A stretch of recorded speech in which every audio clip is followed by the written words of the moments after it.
کہ جسے ہم بیعت کہتے ہیں، کیا ایک انسان کو خدا کے نام پر کوئی معاہدہ کرنے کا حق ہے یا نہیں ہے؟ کیونکہ جس کے ساتھ معاہدہ کیا جاتا ہے اس کا صاحب اختیار ہونا ضروری ہے۔ بغیر صاحب اختیار کے کوئی کیسے معاہدہ کر سکتا ہے؟ چنانچہ قرآن کریم کا آپ مطالعہ کریں تو اول سے آخر تک انبیاء کے صاحب اختیار کا ہونے کا مضمون پہلے چھیڑا ہے، اور یہ فرمایا ہے کہ جب تم انبیاء کی بیعت کرتے ہو، ان کو تسلیم کرتے ہو، تو اس لیے نہیں کہ ان کو اپنی ذات میں حق ہے کہ کوئی تم سے معاہدہ کریں۔ کسی فرد بشر کو کوئی حق نہیں ہے کہ خدا کے نام پر کوئی معاہدہ کرے۔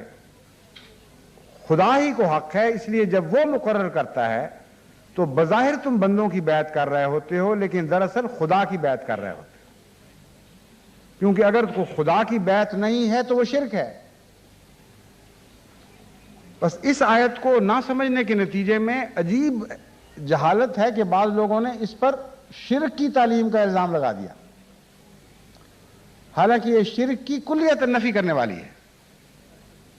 چنانچہ بہائی اس آیت پر اعتراض کرتے ہیں، اور مجھے خود بھی ایک موقع پر اس اعتراض کا جواب دینے کی توفیق عطا ہوئی۔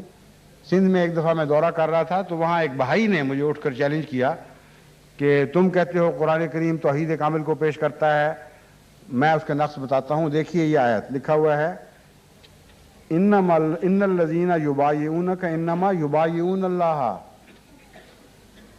محمد جو تیری بیعت کر رہے ہیں اللہ کی بیعت کریں، یعنی تو اللہ ہے۔ آگے چل کے اس نے کہا کہ دیکھو جو وہم تھا کہ مجازی کلام ہے وہ دور کر دیا، یہ کہہ دیا ید اللہ فوق ایدیہم، اللہ کا ہاتھ ہے ان پر، حالانکہ محمد مصطفیٰ صلی اللہ علیہ وسلم کا ہاتھ تھا۔ تو اس کو پھر میں نے تفصیل سے مضمون سجھایا، اور میں امید اور رکھتا ہوں کہ اسے سمجھ آ گئی ہوگی، لیکن جو ارد گرد کے دوسرے لوگ تھے ان کو تو یقیناً سمجھ آ گئی تھی۔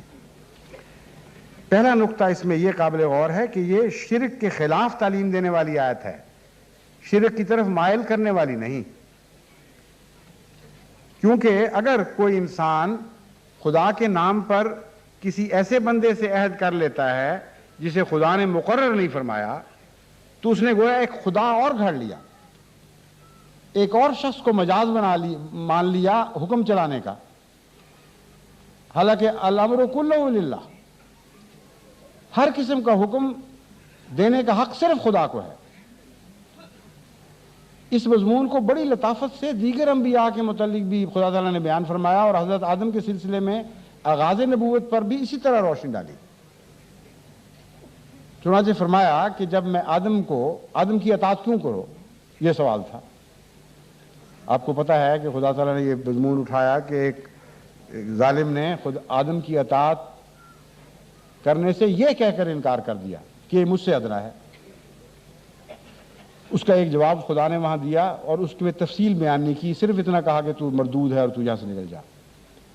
لیکن خدا کو تو یہ زیبا نہیں ہے کہ بغیر دلیل کے، بغیر قائل کیے کسی کی بات کو رد کر دے۔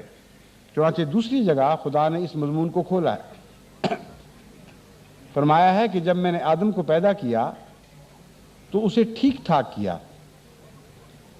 یعنی ٹھیک ٹھاک کر کے اس کے اعضاء درست کیے، اس کو عقل دی، اس کو توازن بخشا، یعنی زندگی کی ابتدائی حالتوں کو ترقی دیتے دیتے ایک ایسی کامل شکل تک پہنچا دیا جسے انسان کہا جاتا ہے۔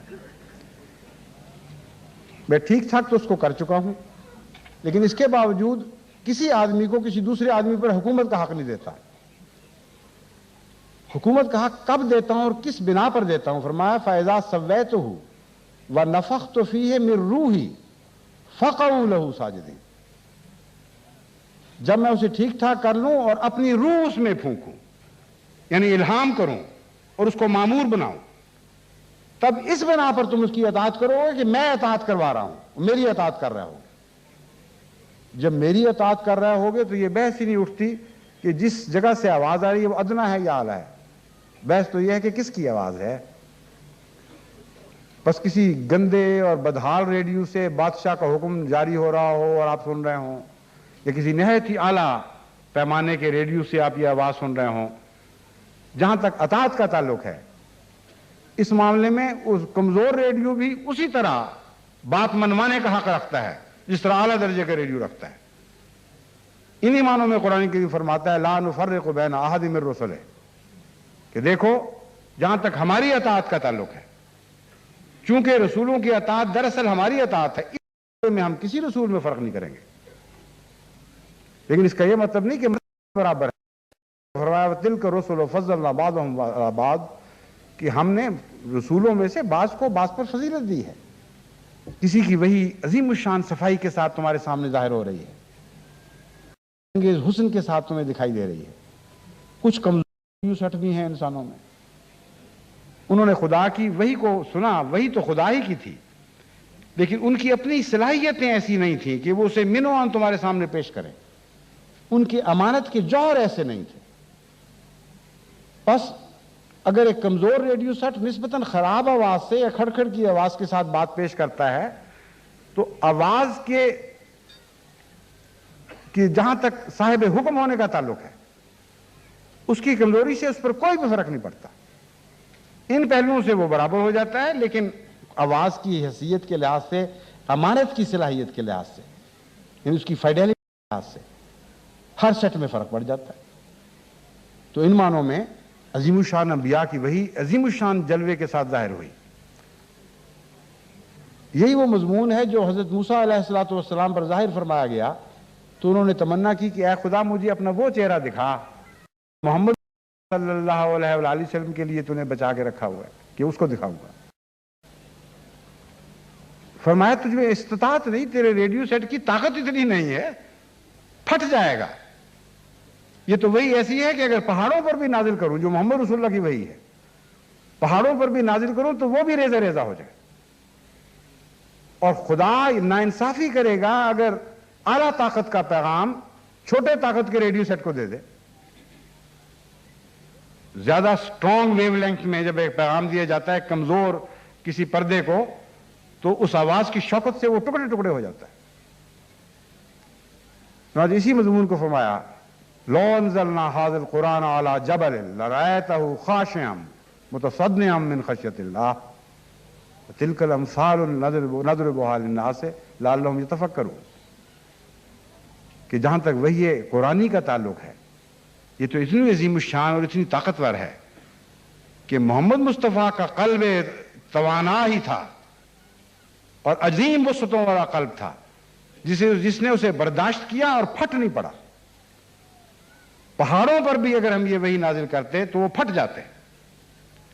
اس نے ثابت کر دیا کہ موسیٰ سے جو خدا کی لنترانیاں ہوئی تھیں وہ اسی مضمون پر تھیں. کیونکہ موسیٰ نے جب خطاب کیا کہ مجھے اپنا چہرہ دکھا تو فرمایا ہم پہاڑ پر یہ نازل کرتے ہیں، پہاڑ کو دکھاتے ہیں، تو دیکھ کہ اس پہاڑ کا کیا حال ہوتا ہے.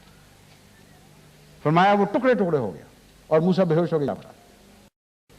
بس یہ عظیم الشان نظام ہے معاہدات کا جو ہمیں یہ بتا رہا ہے کہ کسی خدا کے نام پر کسی بندے کا حق نہیں ہے کہ وہ کسی سے معاہدہ کرے، اور جو معاہدہ کرے گا پھر اس کو لازماً یہ سمجھنا پڑے گا کہ میں نے خدا سے معاہدہ کیا ہے. بس یہ شرک کی نفی کرنے کی نہایت اعلیٰ درجے کی ایک آیت ہے جو بتا رہی ہے کہ غیر اللہ سے حق نہیں، اور سب سے کامل معاہدہ جو خدا نے کسی ذریعے سے کیا ہے وہ محمد مصطفیٰ صلی اللہ علیہ وآلہ وسلم کے ذریعے سے کیا. اس لیے فرمایا ید اللہ فوق ایدیہم. اس ہاتھ کے بارے میں تو ایک ذرہ بھی شک نہیں کہ اپنی طرف سے کچھ منوانے والا نہیں، کامل طور پر اپنے آقا کا غلام ہے، گویا خدا کا ہاتھ بن گیا ہے، گویا خدا کی آواز بن گیا ہے.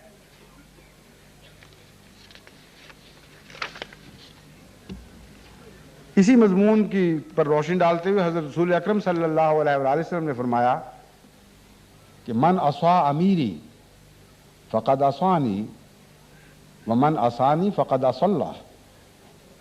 جس نے میرے امیر کی مخالفت کی اس نے میری مخالفت کی ہے، کیونکہ امیر کی تو حیثیت ہی کوئی نہیں. اس کی حیثیت تب بنتی ہے جب میں اسے مقرر کرتا ہوں، میرے رابطے سے وہ امیر بنتا ہے، ورنہ مجال کیا ہے کسی انسان کی خود بخود خدا کی نمائندگی میں امیر کہلاتا پھرے.